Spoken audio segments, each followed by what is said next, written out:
Hey everybody, we'll go ahead and get started.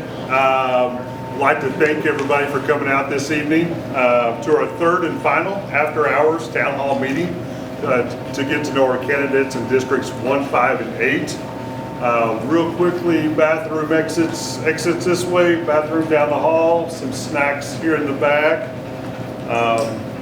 So again, this is going to be our candidates that are running for the board of directors in districts 1, 5, and 8. If you guys have it, we have some cards back there. If you guys have any questions, you can write it on those cards. Make sure we get those turned in. We can ask those as time allows. Sean Battagler is going to be our moderator for this evening's event.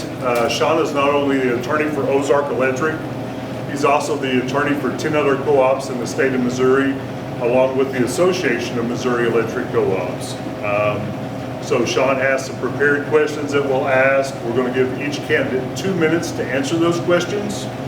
And I'm going to turn things over to Sean. Okay, thank you, John. Do I need to use the speaker, or you hear me all right? All right. If you were at the first one of these, I about fell down trying to get onto the stool. So everybody pay attention. Be entertained. All right, good evening. Good evening. We'll start off and ask each of the candidates to introduce themselves. And I think tonight, if you don't mind, Wendall, we'll start with you. Well, I'm Wendall Bolin. I think about everybody in here already knows me, so there's probably not a lot of sense in going into too much of that. I live on a farm over here just out between Willard and Walnut Grove. Been there my whole life, and cattle farmer, realtor. Been on the board here 12 years, and I've really enjoyed it. Anyway, next. I'm Marcia Moreland, and I am running for District 8. I live down by Crane, and I've been Ozark Electric Cooperative member for 39 years. I had to look that up, and I thought, and somebody, when I called, and they said, ooh, that's really a long time. And I'm just like, yeah, it is. But anyway, I grew up in the Berry County Electric Cooperative, so I've always been a farm kid, and went to a small country school, got to go to the big high school in Aurora after I graduated 8th grade. But, you know, the cattle farmer, well, actually a hay farmer too when I met my husband, because coming up here, he was just like, no, we've done hay there, we've done hay there. Do you remember this guy we did hay for? So a little bit of everything, and a grease monkey too. I got to grease everything, but very excited to be having the opportunity to represent everyone, including District 8. I'm Ryan Post, District 5. I live in the greater Hobart, Verona, Freistadt Metroplex. You know where that's at. Just south of Mount Vernon on a farm.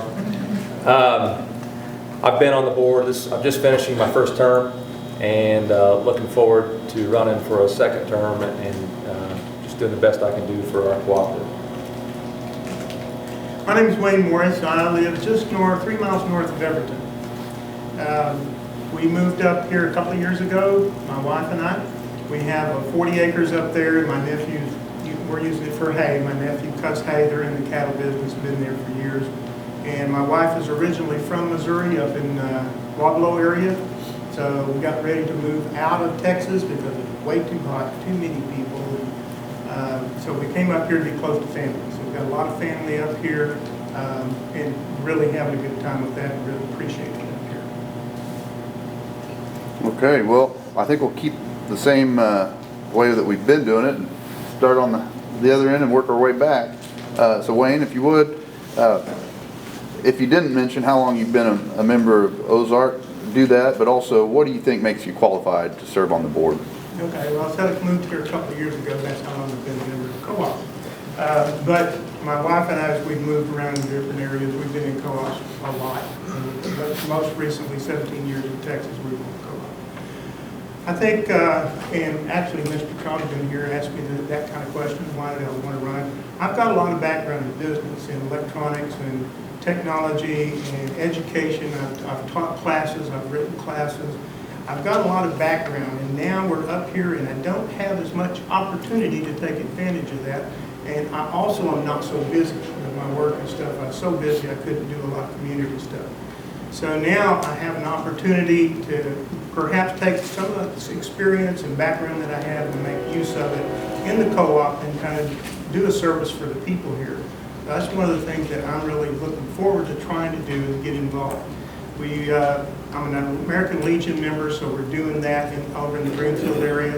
And I'm also a Disabled American Veterans, and I'm signing up in the Springfield area to be a driver. So things that I never could do all these years, now I've got an opportunity, and I hope that I can take advantage of that and contribute that into the co-op and try to do service for people. I think I've been on the system 8 or 9 years.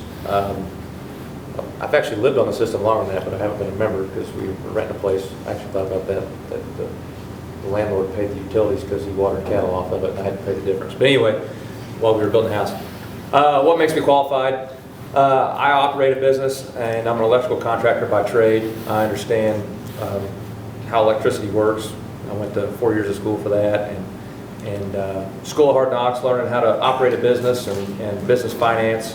And then I enjoy the finances of the cooperative and digging into them and understanding how things work and how things ought to operate. And then I got a lot of try hard. And so willing to try hard, do the best I can for our membership. Well, like I said before, 39 years. And what qualifies me? Entrepreneur, a cattle farmer. I was an insurance agent for close to 20 years, over 15. But I got, and again, life of hard knocks and knowing what, if something didn't work, I had to find something that did. But on Monday, Wendall mentioned that how much he enjoyed serving on the board. And this is the one thing that I've been thinking about, the passion. And Wendall, you have a passion for serving on the board. But my husband and I were talking about that earlier. And he said, you know that you're going to serve. He said, you want to help people. And I said, yeah, I want them to know the whys of things. And like I do, I want to know the whys. I want to help people understand that. And finally, my husband said, it's because you care. And I was just like, yeah, okay, yeah, I like, because I care. So that's one of the reasons why I think I'm qualified. I will not know everything, but I care. And I want to know the whys. Well, I've been actually a paying member for I don't really know how long. I've been on the co-op my whole entire life, 69 years. My granddad was on the bill before that, and I just paid him, and then later on we switched it over 20-some years ago, I think. Anyway, I have really enjoyed being on this board. I was approached by some of the members around to try to get me to run, and I first said not no, but heck no. And but since I got on, I have really enjoyed it. It's been really an honor to be on this board until the last couple of years have been kind of contentious with everything that's went on. And we have lost so much experience off the board that I feel it's pretty important that I've been there 12 years. I think that really makes a big difference in that. I have some insight as to this co-op deal is not like running a regular business. It's not something you get on there and just automatically know everything. And it takes a while to learn. Anyway, I've really enjoyed it, and I'd like to serve another 3 years. And have you served on any other boards? Or Yeah, I was the vice president for years on the Greene County Fox Hunters Association. So, does that count? Yes, it does. Same question. Yes, I serve on other boards. I chaired the Berry County Extension. In fact, made lifetime friends with the extension and enjoyed that there. I also serve on a nonprofit board in my community, and it's of no there's no conflict of interest there, so. I previously served on the Monett Chamber of Commerce Board in Monett, Missouri. Did a term there, and we also operated a Department of Motor Vehicles office out of that, so it was a similar, not-for-profit, but we operated a business, so it was a little pretty similar kind of thing. And then also I sit on the board at my church, the elder board at my church, and same thing, we're a not-for-profit, we're making sure we're good stewards of the money, make sure that the people of the church are getting what they expect out of the church for themselves, and making sure that the finances are taken care of and the bills are paid and all that stuff. So, Haven't served on a board before. I've been in several senior management positions. Most of my experience after I've got out of the service and I got all my electronics and stuff in there and I started working has to do with educating, working with people, working with customers, working with senior staff, and working with my own staff. And a lot of companies that I had didn't really have a board of directors because some of them were privately owned companies and that sort of thing. But I have considerable experience also in the stock market, so I have experience working with and voting for members of the board and that sort of thing. This will be my first experience as a board member if I get elected, and I intend to bring all of that background and experience that I have working with people over the years in the various technology areas into there and help me when I'm looking at what the board needs to, the co-op needs to do and the decisions we're making. Thank you, Mr. Morrison. We'll go back to you with this one. As you know, directors have a responsibility to the members of the cooperative. In addition, Board Policy 107 states there's a fiduciary responsibility to the cooperative itself, acting at all times in good faith for its best interest. Would you be able to fulfill this obligation knowing that some members may be negatively impacted by fiduciary decisions made in the boardroom? I can do that. That's really not an issue to me at all. When you're making decisions, whether it's in the co-op or it's in the boardroom or you're in senior management or you're doing staff meetings, there's always people that disagree with it. And what we have to do is we have to look at those. We need to listen, okay? Because those people have a reason for that. So once we take that, we take all of that into account. What we have to do is weigh it all out, find the best course of action for the organization, whether it's a company or whether it's co-op or whether it's one of the groups that I'm in now. It's something that you have to be willing to do. And I always have to do that. It's compromise and collaboration and, doing what's best, whether it be stakeholders or members. yes, I understand what a fiduciary is, and yes, I can do that. Thanks, Ryan. Couldn't we set the clock that fast? You're welcome. Fiduciary, yes, it means to trust, to entrust, but not only money, but with all that we do. So, yes, I can do that, and I'm excited about being able to show the whole cooperative or all the members what the trust that they can trust me. So, yes, I can. I can make this even shorter than Ryan's, yes. I've got a horse show to go to, guys. Okay. Well, here, let me ask you another question real quick then. Describe your understanding of how the cooperative business model differs from a for-profit business. Well, there's a huge difference. First of all, a for-profit's not going to give all of their profits back to the members every year as we do in our capital credits and stuff. I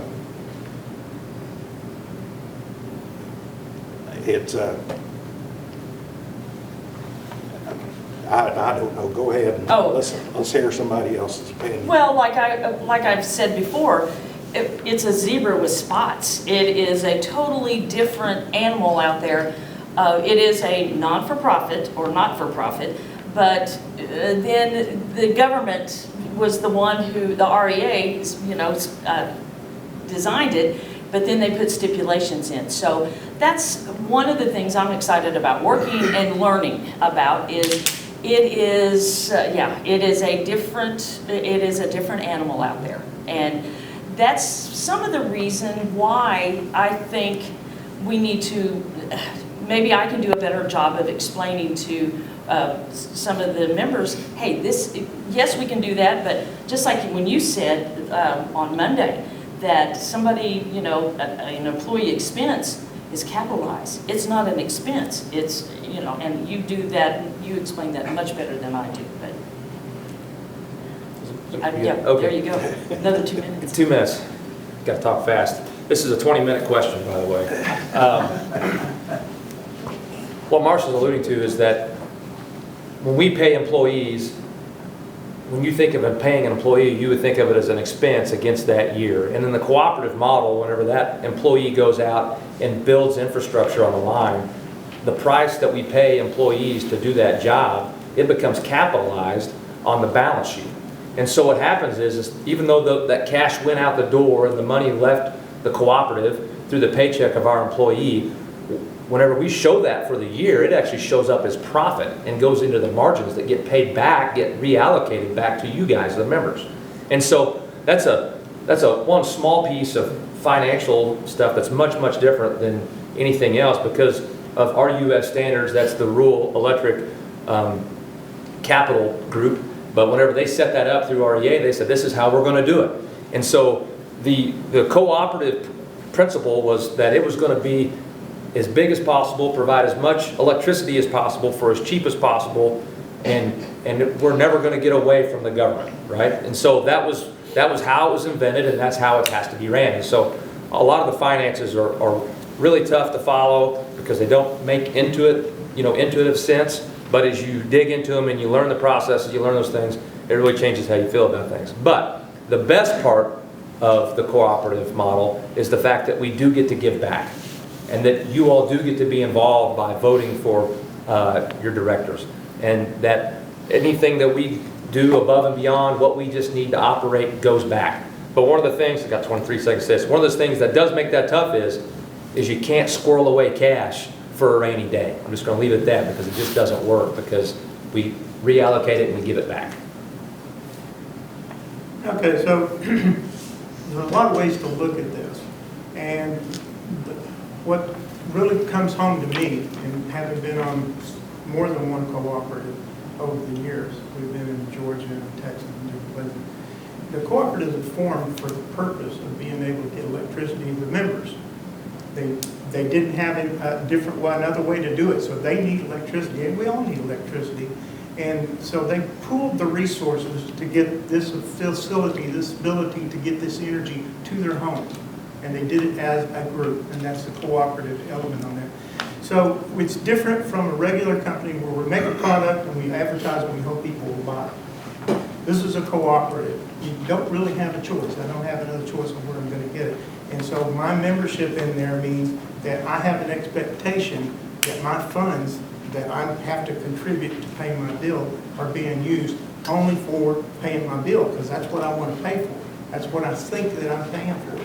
And so we have to honor that trust. We have to honor that expectation of our members. What they're trying to get, they expect to have reliable electricity. They need to have responses, quick responses when something's out, and they need to be affordable. And today, anything being affordable gets to be kind of a problem.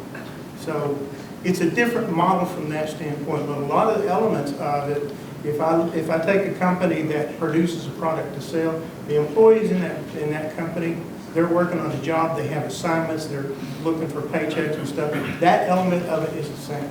But what we're not doing is we're not out there looking for new companies. We're not trying to support investors and trying to make a return on that. What we're trying to do is give that to them at the best possible price that we can. And again, like these others have said, if we work so efficiently that we have excess funds, we have a responsibility to return it.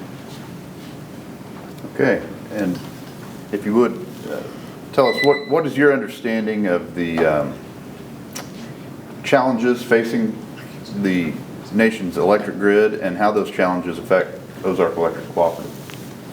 Yeah, so challenges, we've got the cost of energy from the standpoint of how we're going to get our electricity generated. We've got fuel. Everything's got fuel there. So the cost of fuel goes up. That comes into us as a cooperative. It goes back and flows into the members, and the members then are having to deal with those kinds of issues, and they're dealing with issues all over as far as that. So one of the things that we have today is a rising fuel cost. We've seen gasoline come down in the last few days. But as fuel costs go up and down, that fluctuation affects them, and it affects their ability to budget.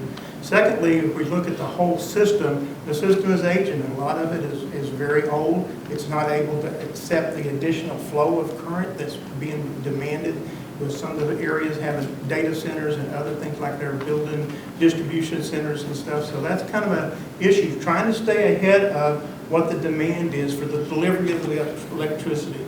So we've got the generation, the transmission, and the delivery. And some of those systems are not very good.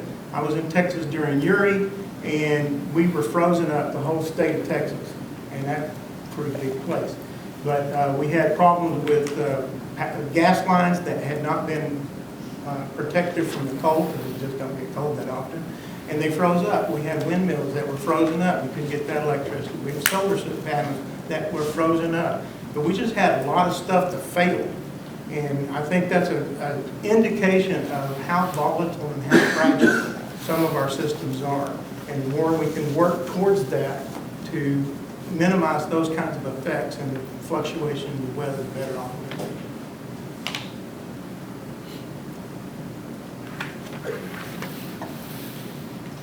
Yeah, so the biggest hurdle coming at us is generation and transmission.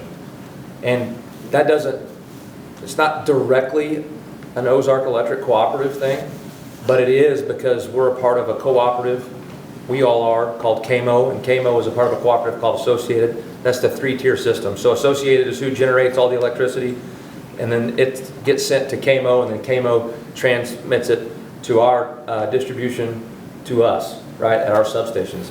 And so as we look ahead to the future, as we look to more load coming on, more demand, as Wayne said, the biggest deal that we have is good, firm generation. That's the thing that we have to be focused on.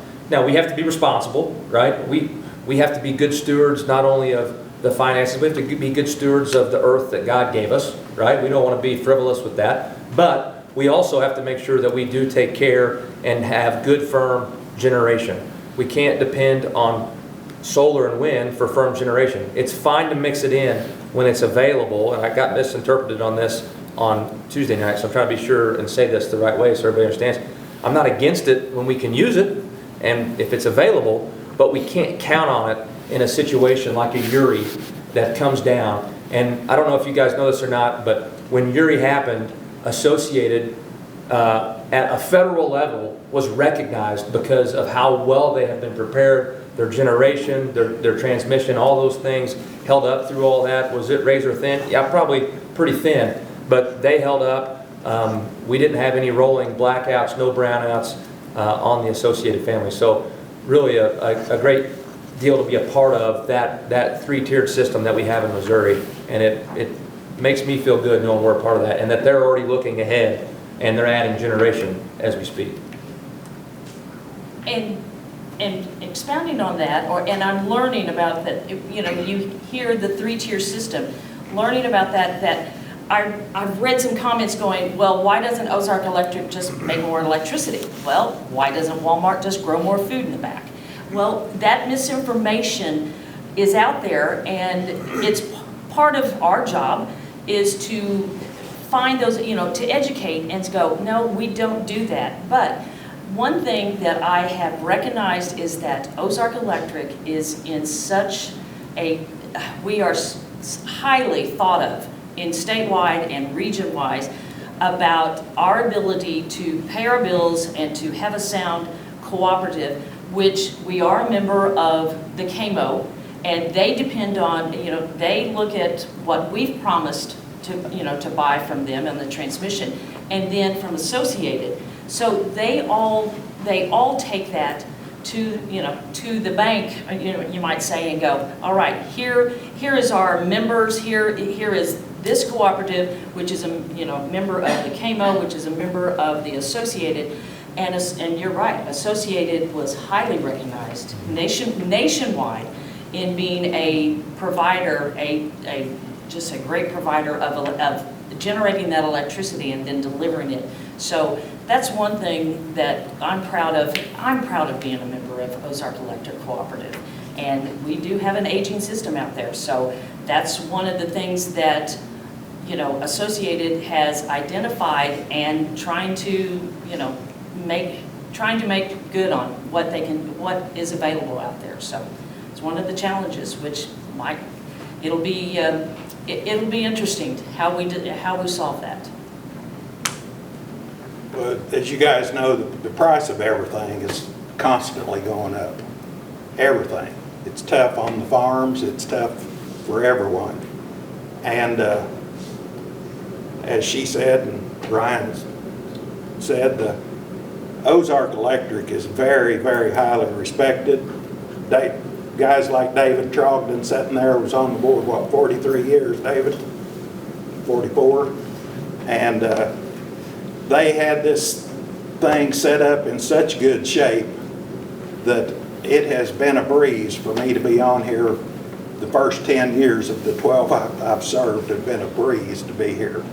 The last 2, we'll see. But there again, going back to something I was thinking about from Monday night that we heard, it was brought up that the demand situation was something, and there was people in the crowd there Monday night that were really against the demand. And it has proven over the 2 years that it's been in play that it was the right thing to do. Maybe it wasn't. We tried our very best to get it out in front of the public and educate people. They don't listen. I mean, what have we got? Three or four people here tonight that are willing to come. One woman, I heard her say about the Rural Missouri magazine, I did what I thought to be done. I throwed it in the trash. Well, how can you educate anyone if they won't even read or listen to anything like that? So anyway, long story short, the demand deal has been very contentious situation, but it has proven that it was the right way to do it, the right thing to do, and I'm out of time. Okay. You can use some more time on this side.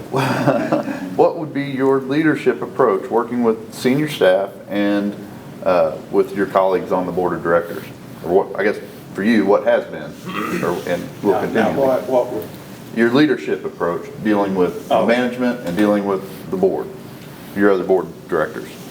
well, just to try to listen to everyone that does have a question or a complaint or whatever, and we've got such a great staff of people down there that I tell you, it seems like the newer ones that are coming on the board feel like that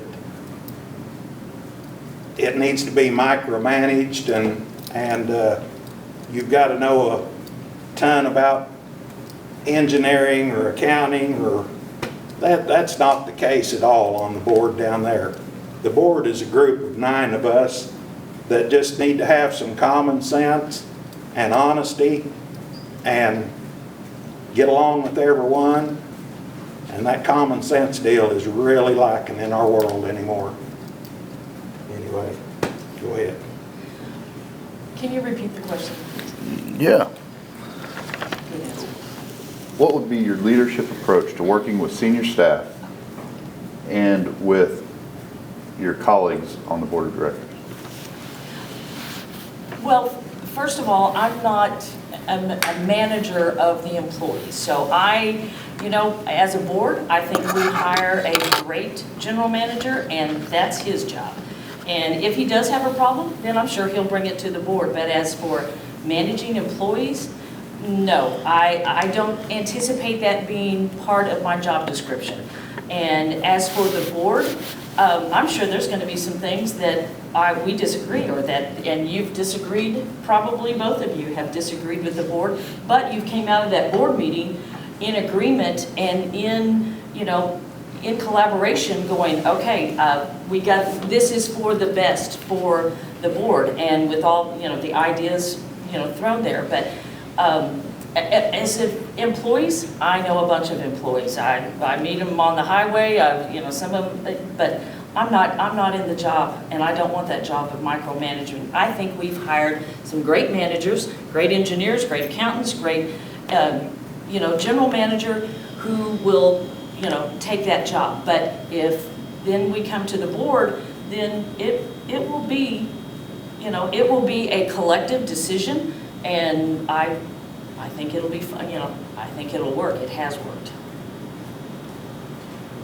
Yeah, one of the things I've always appreciated about Wendall is his servant's heart and his servant leadership, and he doesn't articulate that very well, but he does a great job, and he's pretty quiet at times, and then whenever he speaks up, you know it's going to carry some weight, and he does a great job at that, and I can say that because I've been in the room with him.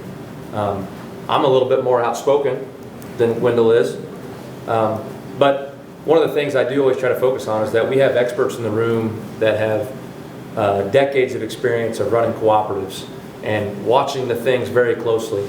And we hire auditors, and we hire, our bank comes and they give us KRTAs, which is key ratio trend analysis, and they benchmark our cooperative as we go. And so they really try to boil it down for a board to understand, hey, here's where we're at, here's how things look, here's how we're tracking, right? And then, just like Wendall said, we have to make common sense decisions. We don't need to get out in the weeds of things. And we need to trust our people, our employees who have been to school and have decades of experience to lead us. And we have to be trustworthy as we trust them, and they have to be trustworthy. And really, we're the accountability to our general manager, who we have a great one. And he does a great job leading his team. And as you see that all play out as a board, you realize that we're really just there to set the guardrails, put some margins on things, make sure things are going the way they ought to go, and then make the big decisions that come to us, and just trust that as we all collaborate together, like you said, we may disagree in the room, but we walk out with one voice, right? And that's the bottom line. And so that's how I like to try to lead. Okay. I have a collaborative style, a management style. There's a lot of stuff people talk about, authoritarian style and passive styles and stuff like that as far as managers go. But I'm a collaborator. I try to take as much information as I can. I want to understand the decisions that are being made, because if I have to put my rubber stamp on there saying that I've approved it, I want to understand it.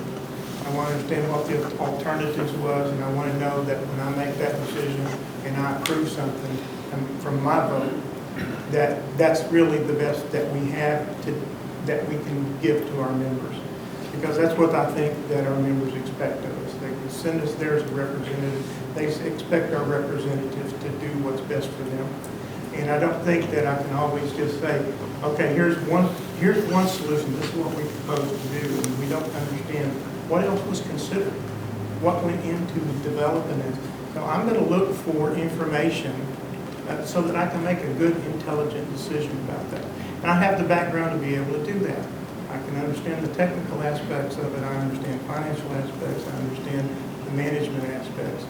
So I'm just somebody that wants to be involved. And I'm not going to be somebody that just sits there and passes on everything that comes in here without making sure I understand what's going on. I want to do the best for the members, because I am a member. Okay. I don't have any other prepared questions. Did we receive any from Not that I'm aware the of. crowd? So with that, I guess if you've got any other comments you'd like to make, or any remarks? I Final want to remarks? thank everybody for coming out tonight. I wish we had a bigger crowd. And I know, like other people, I think that these 3 meetings that we have, we'd really like to see a better turnout out of this. But there's some reasons, I guess, why that is. One of them that I heard is football games and different stuff like that's going on. And I think Wendall said something about a horse show.